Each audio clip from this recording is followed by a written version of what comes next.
बिस्मिल्लाहिर्रहमानिर्रहीम। अस्सलाम वालेकुम नादरीन, आप यूट्यूब चैनल देख रहे हैं। मैं इमरान खान।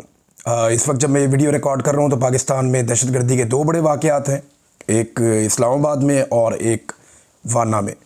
इस्लामाबाद का जो जुडिशल कॉम्प्लेक्स है उसके बाद दहशतगर्दी हुई है और धमाका हुआ। उसके नतीजे में जो अब तक की इतलात हैं उनके मुताबिक 12 अफराद जाँ बहक हो गए और ख्वाजा आसिफ ने फ़ौरी तौर पर इस वाक़े को काबुल के साथ जोड़ा और जब उन्होंने बात की तो उन्होंने अफ़गानिस्तान को जो है वो इसके अंदर शामिल किया।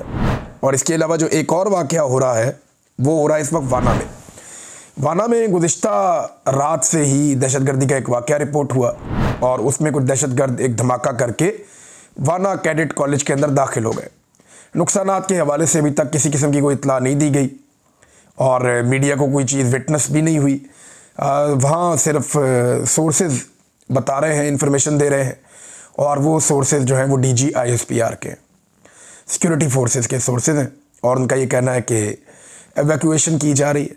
जो वहाँ पे कैडेट्स हैं उनको निकाल रहे हैं और जो वहाँ पे उसाब्स हैं उनको निकाल रहे हैं। कुछ 600 के करीब 500-600 के करीब 5 से 600 के बीच में लोग थे जो वहाँ पे मौजूद थे और दहशतगर्दों को कहा जा रहा है जी कॉर्नर किया गया और उनके साथ लड़ाई चल रही है। जो तादाद बताई गई, एक तो धमाका हुआ था वहाँ पे, उसके अलावा ये बताया गया जो मल्टीपल इतलात सिक्योरिटी ज़राए से जो आई उनके मुताबिक भी कोई 3 दहशतगर्द हैं और उनके साथ लड़ाई चल रही वाना में गुज़िश्ता रात से। ये एक सिचुएशन वहाँ से रिपोर्ट हुई है। अब वहाँ पे कोई जर्नलिस्ट तो जाके कवर कर नहीं सकता, कोई ऐसा शहरी इलाका तो है नहीं, वो फ़ौज के ज़ेरे कंट्रोल एरिया है, तो उसको जो है वो फिर खुद ही सिक्योरिटी फोर्सेस बताएंगी वहाँ क्या हुआ। जो वो बताएंगे उसके ऊपर ही आपको इन्हिसार करना पड़ेगा। इस्लामाबाद का जो वाक़या है वो इंतहाई अफसोसनाक एक वाक़या है और एक वकील के बारे में बताया जा रहा है कि वो भी शहीद हो गए हैं, वकील साहब। उसके अलावा 12 लोग टोटल हैं जो जाँ बहक हो गए इस इंसिडेंट में, वो शहीद हो गए। और ये खुदकुश धमाका, इसके बारे में कहा जा रहा है कि ये धमाका खुदकुश था और खुदकुश हमलावर का कोई सर भी मिला है। अब ये इस्लामाबाद जुडिशल कम्प्लेक्स है इस्लामाबाद में, तो लड़ाई जो है वो अब इस्लामाबाद तक पहुंचना शुरू हो गई है। लेकिन जब ये धमाका और ये चीज़ें हो रही थी तो उस वक्त कौमी असम्बली में बात इन पे नहीं की जा रही थी। जब पाकिस्तान में इतने बड़े इंसिडेंट हो रहे हों, आपके फेडरल कैपिटल के अंदर धमाका हो जाए, तो दुनिया का कोई भी मुल्क होगा वो फौरी तौर पे अपनी डिबेट को शिफ्ट करेगा और यहाँ ले जाएगा। लेकिन क्योंकि कौमी असम्बली में हर हाल में इस तरमीम को पास करवाना है जिसमें फ़ील्ड मार्शल आसिम मुनीर साहब को इस्तिस्ना और ताहयात नौकरी और बहुत सारी चीज़ें उसके अंदर शामिल हैं वो उनको मिलेंगी, तो क्योंकि वो तरमीम वहाँ पे पास हो रही है तो सिक्योरिटी के ऊपर, दहशतगर्दी के ऊपर किसी रुकन ने बात नहीं की है, सच तफसीली बातचीत नहीं की, डिबेट को शिफ्ट नहीं किया गया। हत्ता कि ये काम इतना ज़रूरी है, एक्सटेंशन, इस्तिस्ना, मुराद, सारी ज़िंदगी, ताहयाती, ये चीज़ें इतनी ज़रूरी हैं कि अज़ान की आवाज़ आई और नमाज का वक्फ़ा भी नहीं किया गया। ये नॉर्मली ऐसा होता नहीं है, कभी असम्बली में अज़ान की आवाज़ आती है तो फ़ौरन कहते हैं जी अब नमाज का वक्फ़ा कर लें, लेकिन ये काम शायद ज़्यादा ज़रूरी है तो इस काम को जारी रखा गया। दूसरा, जो लोग दावा कर रहे हैं वो बार बार कहते हैं जी इरफान सिद्दीकी साहब के साथ भी बड़ी ज़्यादती की गई है, एक लंबी वफ़ादारी है उनकी, लेकिन उसके बावजूद कल सेनेट का इजलास मुलतवी नहीं किया गया। लेकिन कोई बात नहीं, वो तो ये चीज़ें होती रहती हैं, ये चीज़ें होती रहती हैं। सियासत के सीने में दिल नहीं होता। अगर तो ये सच है तो ये अफसोसनाक बात है। मैं उम्मीद करता हूँ और दुआ करता हूँ कि ये बात सच ना हो, क्योंकि ये जब जब याद आएगी पाकिस्तानियों को तो पाकिस्तानियों को तकलीफ़ ही होगी और तकलीफ़देह याददाश्तें हैं ज़्यादातर पाकिस्तानियों की।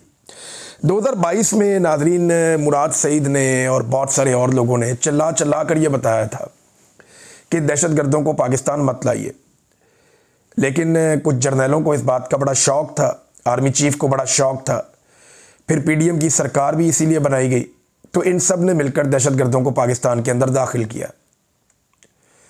इमरान खान की हुकूमत को अप्रैल के दूसरे हफ्ते में गिराने के बाद जून, जुलाई और अगस्त में बड़ी तेज़ी से दहशतगर्दों को पाकिस्तान के अंदर लाया गया, उन्हें पाकिस्तान के अंदर लाकर सेटल किया गया।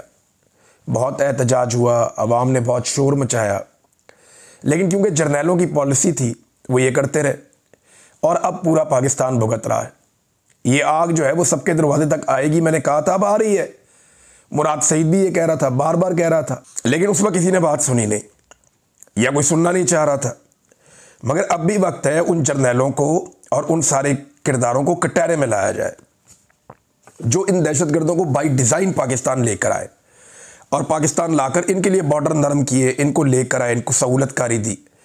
ये यहाँ पे आपके जो खैबर पख्तूनख्वा के कई कबायली इलाके वहाँ दंदनाते फिरते थे, इनको बाई डिज़ाइन लाकर बसाया गया। और जिस वक्त निगरान हुकूमत चल रही थी उस वक्त बहुत बड़ी तादाद में ये लोग पहुँचे, क्योंकि तब पाकिस्तान तहरीक इंसाफ के ऊपर सारा फोकस था सिक्योरिटी फोर्सेस का, वो बेचारे सारे भागे हुए थे, तो दहशतगर्दों के लिए मौजें थी। उस दौर में 2023 में जब तक इलेक्शन नहीं हो रही, पूरा 2023 का साल जो है वो निगरान हुकूमत रही वहाँ पे खैबर पख्तूनख्वा में। तो उस पूरे साल के अंदर खैबर पख्तूनख्वा में दहशतगर्द जो है वो बड़ी तेज़ी से दाखिल किए गए, और 2024 में हमने उसको भुगतना शुरू कर दिया। और आज 2025 के इख्तिताम पे हम कहाँ खड़े हैं, इस्लामाबाद के अंदर एक धमाका हो गया, और वज़रा ये बता रहे हैं कि पाकिस्तान का कोई शहर भी महफूज नहीं है। तो जिन लोगों ने पाकिस्तान को इस आग में झोंका है उन लोगों को कटहरे में लाना बहुत ज़रूरी है, उनसे ज़रूर पूछा जाना चाहिए। दूसरी बात यह है कि अब क्योंकि धमाका इस्लामाबाद में हुआ है तो आप मीडिया के ऊपर कवरेज भी देखेंगे, खबरें भी देखेंगे। वाना कैडेट कॉलेज के ऊपर जो अटैक हुआ, बहुत सारी चीज़ें कवरेजेस देखेंगे। अब एक जंग का माहौल बनेगा हमारा अफ़गानिस्तान के साथ, और जंग के बाद दोबारा हम बैठेंगे, फिर हम बातचीत करेंगे और फिर किसी नतीजे पे पहुंचेंगे। तो नॉर्मली यही होता है कि जो हमारी तरह के मुल्क होते हैं ना, ये पहले जंगें लड़ते हैं आपस में, जंगें लड़ने के बाद अच्छी तरह एक दूसरे को मारते हैं, एक दूसरे का टिका के नुकसान करते हैं। उसके बाद जब काफ़ी नुकसान हो जाता है फिर बैठते हैं, बैठ के टेबल पे बात करते हैं, फिर तालिबान को भी समझ आ जाएगी और फिर पाकिस्तान को भी समझ आ जाएगी। पहले पाकिस्तानी जर्नैलों ने इनको लाकर पाकिस्तान के अंदर बसाया, डिटाई और बेशर्मी के साथ ये फार्मूला उन्होंने यहाँ पे लगाया। इसके ऊपर ब्रीफिंग्स देते रहे पार्लियामेंटेरियंस को कि हमने दहशतगर्दों को लेकर आना है। पहले इन्हें लाकर यहाँ पे बसाया और उसके बाद बेड़ा गर्क करवाया, और अब कह रहे हैं जी एक लड़ाई में लड़नी पड़ेगी। तो ठीक है, आपकी मर्जी है, लेकिन इस्लामाबाद में खून बहा है तो ये खून महंगा है। कबायली इलाकों में खून बहता है तो खबर भी नहीं चलती, टिकट भी नहीं चलता, लेकिन इस्लामाबाद में खून बहा है, बड़ी बड़ी खबरें बनेगी और बड़ा रोला बनेगा। इंडिया के साथ भी आपके हालात जो हैं वो ख़राब हो सकते हैं। अब उसकी वजह यह है कि वहाँ पे भी एक धमाका हुआ है। इंडिया में आपने बड़ी मशहूर एक इमारत का नाम सुना होगा, दिल्ली लाल किला। तो लाल किला के करीब, यानी वहाँ जहाँ धमाका हुआ वहाँ से लाल किला करीब है, बिल्कुल सामने। तो वहाँ पे एक कार बम धमाका हुआ है कल, और वो जो कार बम धमाका हुआ उसके अंदर इंडिया में 8 लोग वहाँ पे मारे गए और बहुत बड़ी तादाद में लोग ज़ख्मी हो गए। धमाके की शिद्दत बहुत ज़्यादा थी वहाँ पे, और वहाँ का जो मीडिया रिपोर्ट कर रहा है, वहाँ की जो गवर्नमेंट कह रही है, वो भी इसके ऊपर इन्वेस्टिगेशंस कर रहे हैं, और वो ये कह रहे हैं जी हम इन दहशतगर्दों के पीछे आएंगे। तो लाजमी बात है, जैसे पाकिस्तान हर चीज़ का इल्ज़ाम हम अफ़गानिस्तान पर डालते हैं क्योंकि वो हमसे कमज़ोर है, तो इंडिया भी हम उससे छोटा मुल्क है, वो इल्ज़ाम हम पे ही डालेगा और किस पे डालेगा।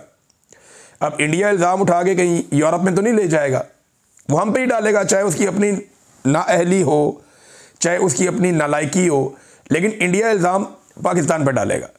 अच्छा, जो वाना वाला अटैक है ना, उसमें इनिशियली जो सिक्योरिटी फोर्सेस के ज़राए उन्होंने ये कह दिया, ये कंफर्म कर दिया कि ये दहशतगर्द ना सिर्फ अफ़गानी है, अफ़गानिस्तान से आए हैं, बल्कि अफ़गानिस्तान के साथ राब्ते में भी हैं।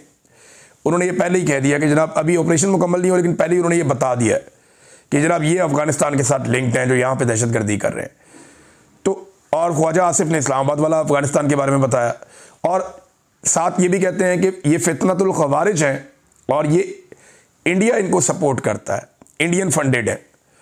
तो पाकिस्तान ने अफ़गानिस्तान और इंडिया के ऊपर इल्ज़ाम लगाया। अब इंडिया के ऊपर जो धमाका हुआ उन्होंने अभी उसकी इंक्वायरी करने के बाद इल्ज़ाम लगाना है, और ज़्यादा इम्कानात यही है कि वो पाकिस्तान के ऊपर ही मलबा गिराएंगे जैसे वो हमेशा करते हैं। तो ये खित्ते के अंदर एक नई लड़ाई वाली सूरत बन सकती है। और मैं आपको एक चीज़ बता दूं, लड़ाई जो है ना वो फौजी जर्नैलों को हमेशा सूट करती है, या जो फाशिस्ट हुक्मरान होते हैं उन्हें बहुत सूट करती है। जैसे प्यूटन है, वो रशिया एक लड़ाई लड़ रहा है 3 साल से, तो प्यूटन और उसके जर्नैल सारे हीरो हैं अपने मुल्क में। सेम टाइम में जो ज़ेलेंस्की है वो और उसके जर्नैल हीरो हैं अपने मुल्क में, यूक्रेन।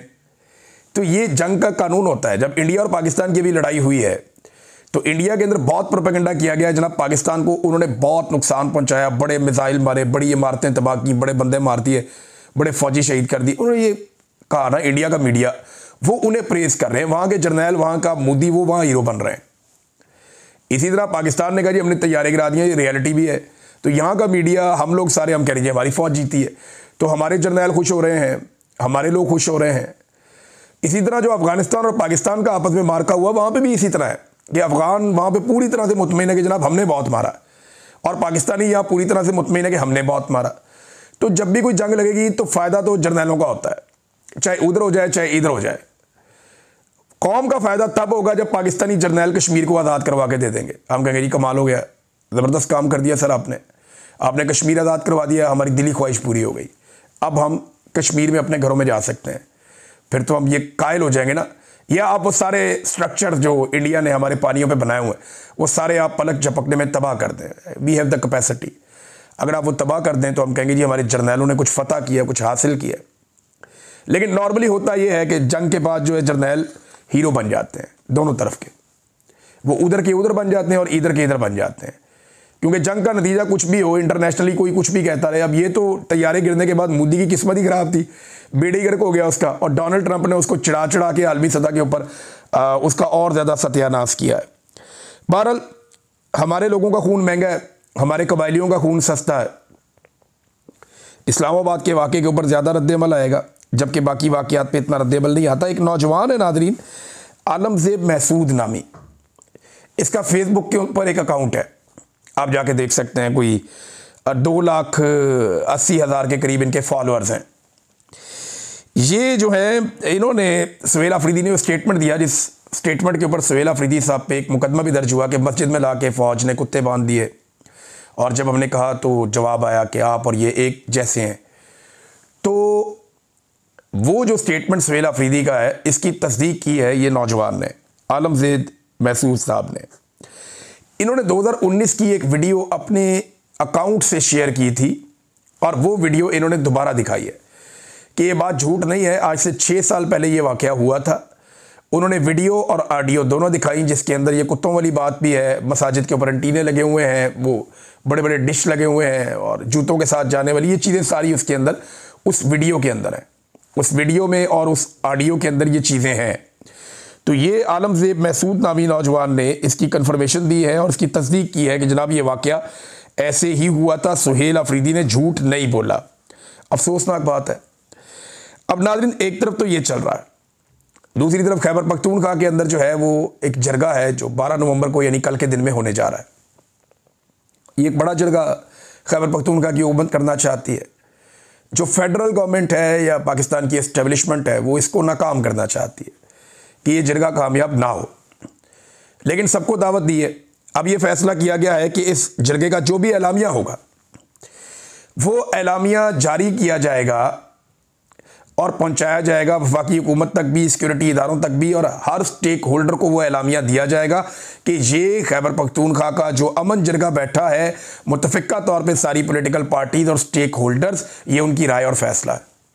तो इसकी रोशनी में आगे बढ़ा जाए। यहाँ से एक नई डिबेट शुरू होगी। या तो आपने डायरेक्टली जंग की तरफ जाना है, ताकत का इस्तेमाल आपको दहशतगर्दी के खिलाफ करना पड़ता है। आप ये नहीं कह सकते कि ताकत का इस्तेमाल ही नहीं होगा, बिल्कुल नहीं, ताकत का इस्तेमाल आपको करना पड़ेगा दहशतगर्दी के खिलाफ। लेकिन वो कैसे करना है और इस लड़ाई को लीड किसने करना है? इस लड़ाई को कोई जर्नैल लीड नहीं कर सकता, उसका काम ही नहीं है। लीड लीडर्स ने करना है, पॉलिटिकल अवामी हुकूमत ने लीड करना है।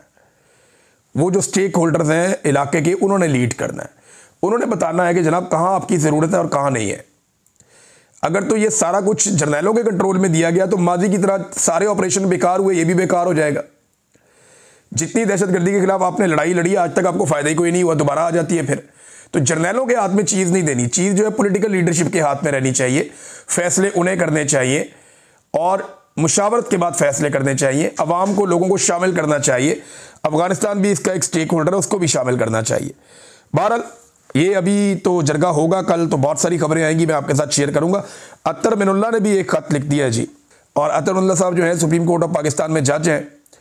उन्होंने एक लेटर लिखा है चीफ जस्टिस ऑफ पाकिस्तान को, और चीफ जस्टिस ऑफ पाकिस्तान के अलावा उन्होंने ये लेटर बहुत सारे और लोगों को भी लिखा है, यानी बाकी जो जजेज हैं उनको भी दिया है, और अब पब्लिक भी हो गया उनका लेटर। तो नाज़रीन, उन्होंने जो लेटर लिखा उसमें वो कहते हैं कि हम खुद को बुनियादी हकूक़ का मुहाफ़िज़ कहते हैं, लेकिन जब साबिक चीफ जस्टिस पाकिस्तान ने बताया कि जबरी गुमशुदगी का मामला उनके दरवाजे तक पहुंच गया है, तो हम खामोश रहे।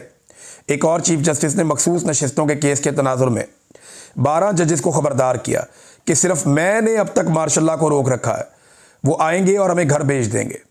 अदलिया में बैरूनी मुदाखलत अब कोई ढकी छुपी बात नहीं रही, बल्कि नाकाबिले तरदीद हकीकत है। जो सच बोलता है उसका हाल इस्लामाबाद हाई कोर्ट के जजों जैसा हो जाता है। इन्होंने पूरी अदलिया को झंझोड़ा है। जस्टिस अतर मनल्ला ने, उन्होंने कहा जी इस्लामाबाद हाई कोर्ट को अवामी एतमाद हासिल करने पर निशाना बनाया गया। बहादुर जजेस के ख़त और एतराफ़ सुप्रीम कोर्ट के ज़मीर पर बोझ हैं। हम सच जानते हैं मगर सिर्फ चाय खानों में सरगोशियों तक महदूद हैं। बैरूनी मुदाखलत अब कोई राज नहीं है, एक खुली हकीकत है। जो जज सच बोलता है वो इंतकाम का निशाना बनता है।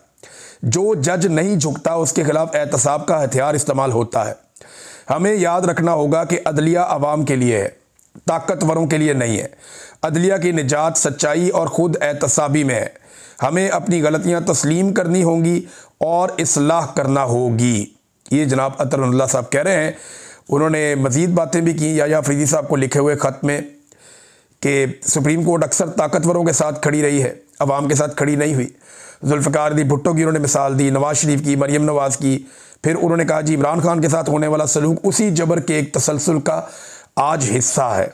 झंझोड़ने की कोशिश की सबको अतर मनल्ला ने, लेकिन इस वक्त जो अदलिया की हालत है वो हम सब अच्छी तरह जानते हैं कि अदलिया कहाँ पहुँच गई और किस तरह पहुँचाई गई।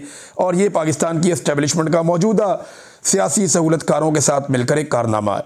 नादरीन ने कुछ दानिश्वर हैं पाकिस्तान में, वो आज भी ये कहते हैं कि जरदारी और नवाज शरीफ ने फ़ौज को दीवार के साथ लगा के सियासत से बाहर कर दिया था चार्टर ऑफ डेमोक्रेसी के बाद। लेकिन इमरान खान ने फ़ौज को सियासत में, वो कहते हैं जी कि वापस रेलिवेंट कर दिया है। अब ये जो दानिश्वर है ना, ये मेरे ख्याल में इमरान खान साहब के बुग़्ज़ में मुब्तला है और कोई वजह नहीं है। मैं कुछ फैक्ट्स सामने रखता हूं जो नवाज शरीफ और जरदारी ने किए, हालांकि इस तरह के दर्जनों हैं, लेकिन मैं 5-7 आपके सामने रखता हूं जो इन दोनों ने मिलकर किए, जो चार्टर ऑफ डेमोक्रेसी की रूह के खिलाफ थे और जिसमें ये फ़ौज की सहूलतकारी का काम एक दूसरे के खिलाफ कर रहे थे। नंबर 1, ये जो सड़कों पे घसीटने वाली बातें थी, ये एस्टेब्लिशमेंट के साथ कौन मुलाकातें करता था और जरदारी को सड़कों पे घसीटता था? ये इमरान खान ने तो नहीं किया था। फिर जो मेमो गेट स्कैंडल आया था जिसमें हुसैन हक्कानी भी फंस गया था और सारे फंस गए थे, इस मेमो गेट स्कैंडल में जिसमें पाकिस्तान की एस्टेब्लिशमेंट का एक घटिया किरदार था, वो कौन सा सियासतदान था जो काला कोट पहनकर सुप्रीम कोर्ट ऑफ पाकिस्तान पहुंच गया था? नवाज शरीफ था ना, इमरान खान तो नहीं था। फिर मुंतखब वज़ीर आज़म यूसुफ रज़ा गिलानी से इस्तीफ़ा कौन मांग रहा था? नवाज शरीफ मांग रहा था ना। आज भी वीडियोस मौजूद हैं। जनरल कियानी को एक्सटेंशन किसने दी थी? जरदारी ने दी थी और नवाज शरीफ ने सहूलतकारी की थी।